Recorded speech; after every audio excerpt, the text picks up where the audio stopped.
And there she goes, down. Couldn't use the hunter here like this, and then we just evade around, and boom, she's dead. Like, okay, but let's go evade, my friends. Evade 2.0. This is way cooler. And it has incredible speed, even after the animation nerf.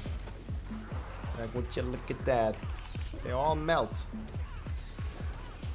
They go down quickly. Sayonara enemies. Boom.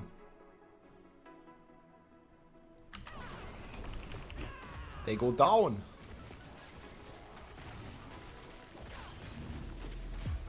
It's just enjoyable because it just auto aims at everything. Like, look at all these feathers. Like, they just fly everywhere and absolutely cook the monsters. And you can see on the minimap like how these dots, like, they just vaporize. Like, they ain't even there anymore. And if you go like a bit lower where you completely one-shot everything, like if I do like a 90, it's like 60-second run, pretty much every run. And even here, it's still extremely fast, like to just play through and blast them all down. Look, boom, boss spawn. On the boss we have the hunter, so we just go hunter and then chop, chop, chop, chop. And we chop him down, and when he's injured, like he even can get staggered, like if he's more HP, and then boom, he's dead. Like, that's basically it, guys. And this is the new Evade 2.0. Even though the animation is still a bit slow, we have a lot of damage techniques here.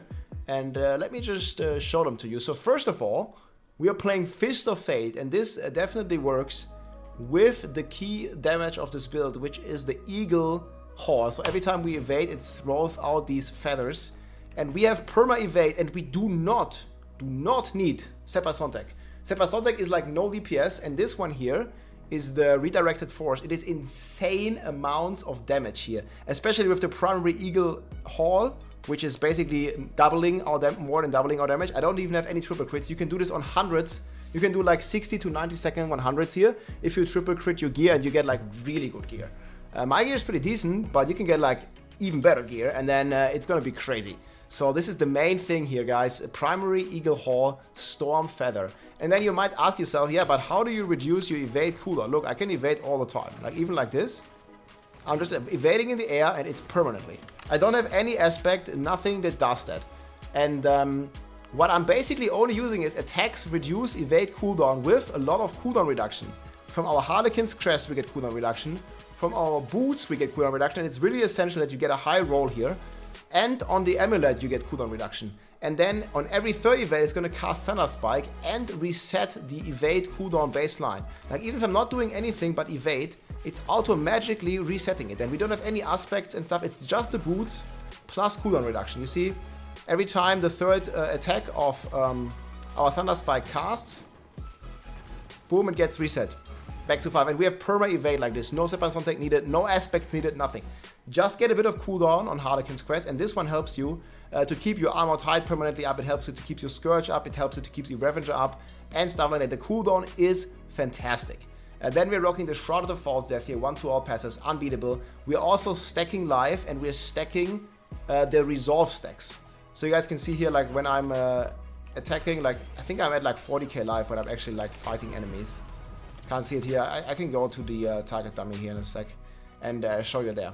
Then, yeah, we have the Fist of Fate on the gloves here. You want to crit masterwork the crit chance, so you can reach up to 100% crit chance. Right now, my gear is still a bit scuffed, and I don't have quite 100, even though I get more when I'm moving from my second Eagle Haul. So right now, I'm at about... So we're at about 80% crit chance unbuffed. And again, you can triple crit these, get even more, and then when you move, you get a bit more crit chance. However, you're constantly critting, so this resets. Maybe I have like 85 total or something, if I combine everything. I guess hop on the beautiful mount here, go to the target dummy, and show you this. Evade, Resolve, and Resilience stacking. Full overview. So all breakpoints still are pretty valid here. You want to have enough barrier generation for your Viscous Shield. And we have the triple crit here on Resolve. That's actually the one thing here I have a triple crit on, because this is just the aspect that I use from my other build. And you guys can see here, when I have all my buffs up, we have 39,000 life, which is quite a bit. And then I think we also do like some pretty significant damage to all these guys here, even if we're not fortified yet. So the DPS numbers here are like in the billions easily. And get life and everything goes crazy.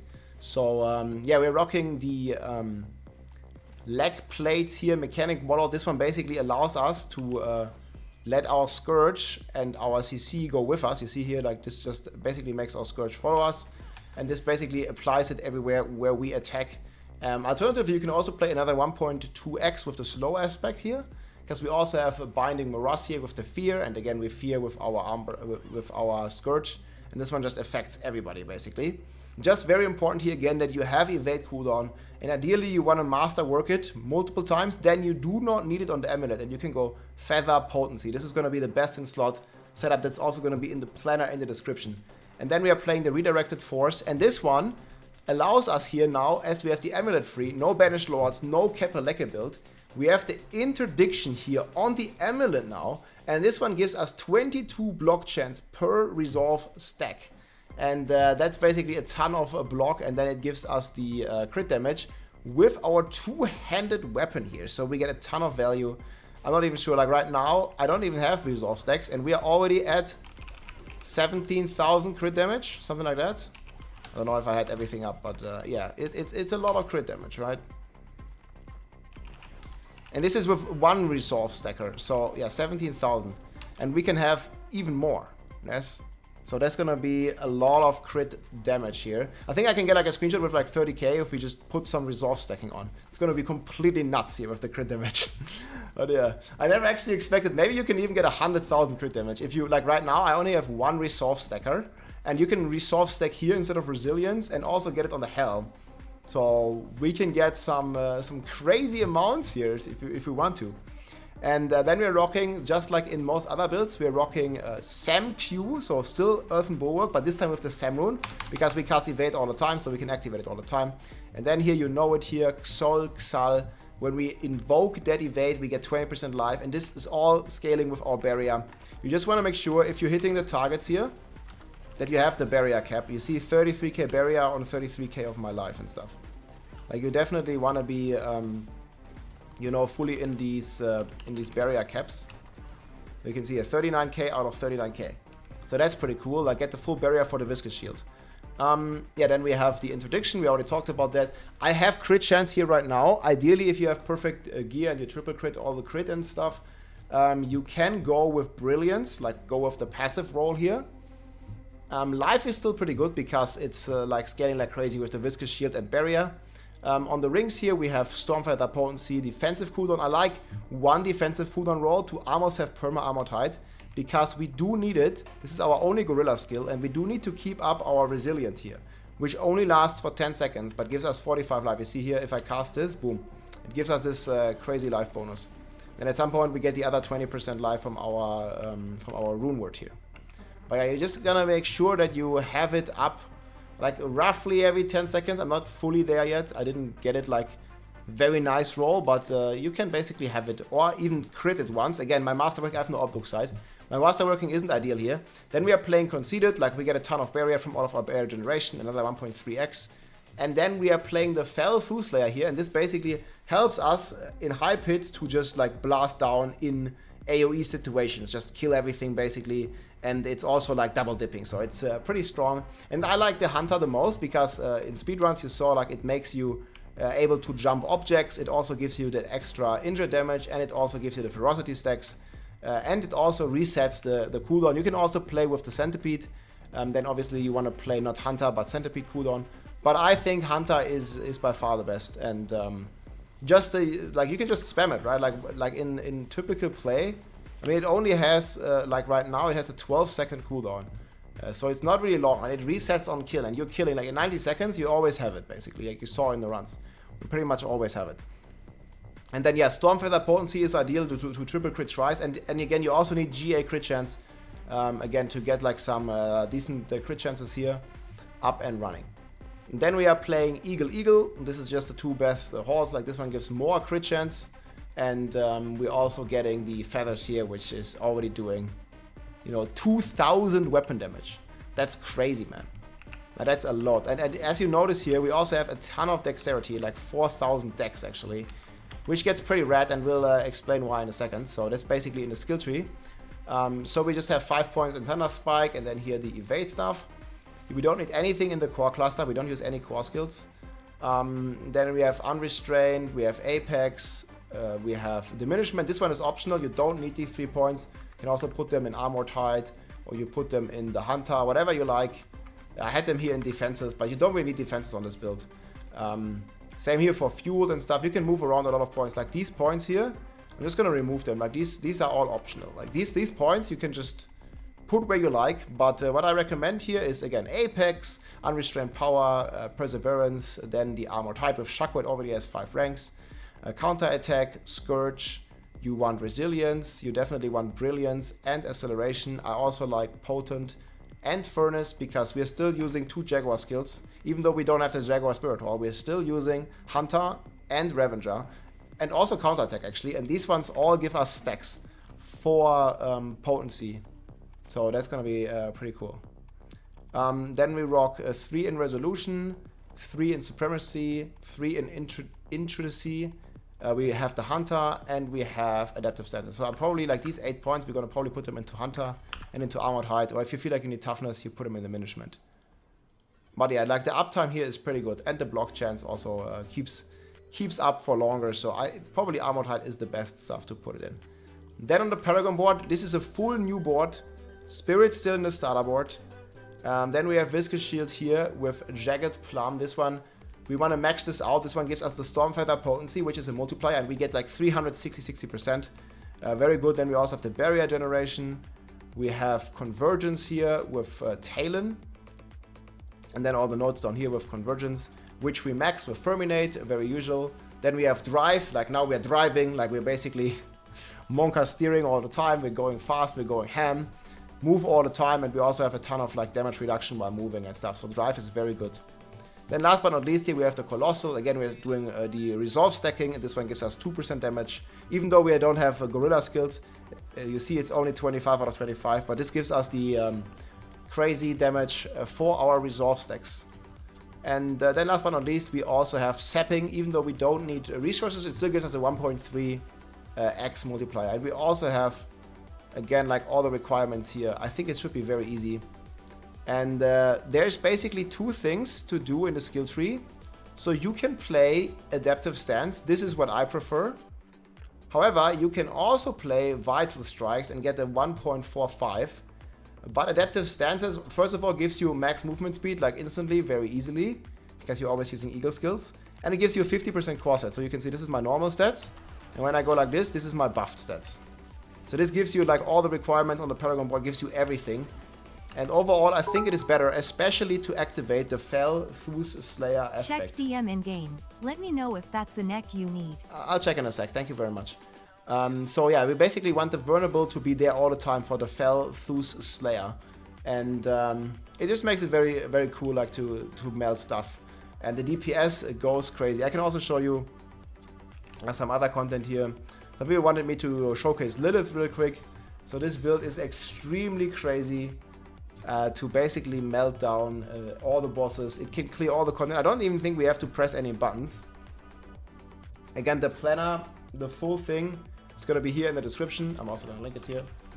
And this one has the perfect rolls, basically. But yeah, it's somewhat hard to get some of this master working. But when you have it, and even if you don't have it, like you saw me do 95, right? If you have really good gear, you can do 100 in like 60 to 90 seconds.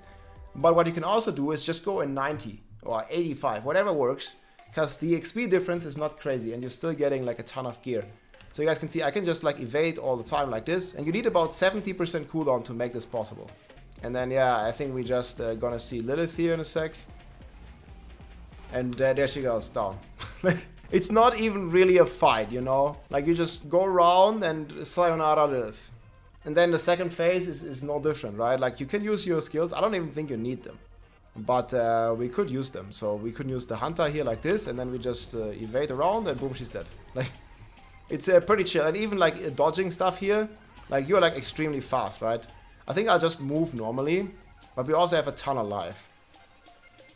So So it's gonna be like very cool. Like we can just move like this, just move around. Like we have good movement speed. Like we're almost at cap, so we're running even slightly too fast, I would say, especially when we are like all stealthed up.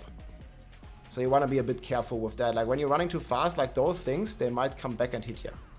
So definitely want to be a bit careful with this crazy amount of movement speed. Like there's basically a thing that is like where you're too fast for the list in a way. So I gotta slow down now. Okay, that was good. You just need to have the timing right, and then now I could evade as well. Look, we can just do this. And we could have done this all the time, right? We even staggered her. Just stretch out the fight a little, because it's so much fun. But yeah, that's basically Lilith on the evade build. Like, it's not really like any challenges anymore, like in this game. But yeah, and you can do the same. Like, you don't need to press any buttons, like if we were to go in Helltide. I'm just showcasing this to you real quick, like how... And this is gonna one-shot Duriel, it's gonna one-shot everything again. And with this new technology and like having the knowledge that we have now that we didn't really had on like the first week when you know, the evade build was still bugged and you could animation cancel the evade.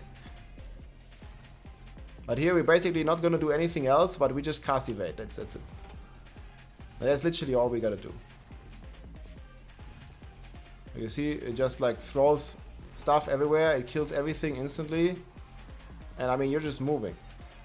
The DPS on this thing is crazy. And this is mainly thanks to the crazy crit damage that we get here. You see 14, 15k. And this is just with one resolve stacking right now. Like you can stack way more than one, right? As you know. So yeah, like I think for basically everything but high pit push, this is gonna be, in my opinion, still the best build because it's just still extremely fast. And you have these, look here, like I failed my stuff, but I still have it ready instantly, so I can still keep doing it. And yeah, you're gonna have no problem with this build. And maybe I'll do a bit of push with this as well. Obviously, it's not really like suited to do high pit, but it's super chill. Again, we only have to like mouse with the evade button. This is definitely a recommendation. So all you do is like you keep spinning your wheel. And you don't even need to press any other skill. Like you can, if you want, you know, you can press your armor tide, you can press your E, you can press your F. It's all fine. But you don't have to. Because this build, like it hits for billions and billions. And it's just still extremely strong. So yeah, my friends, try this one. Hope you enjoyed the overview, guys. And try evade with resolve, resilience stacking. Get some crazy life, 40k. And 20,000 plus crit damage. Let's go, GG. If you like this video, make sure to subscribe, leave a like or a comment. I'm also live on Twitch almost every day, so come and say hi.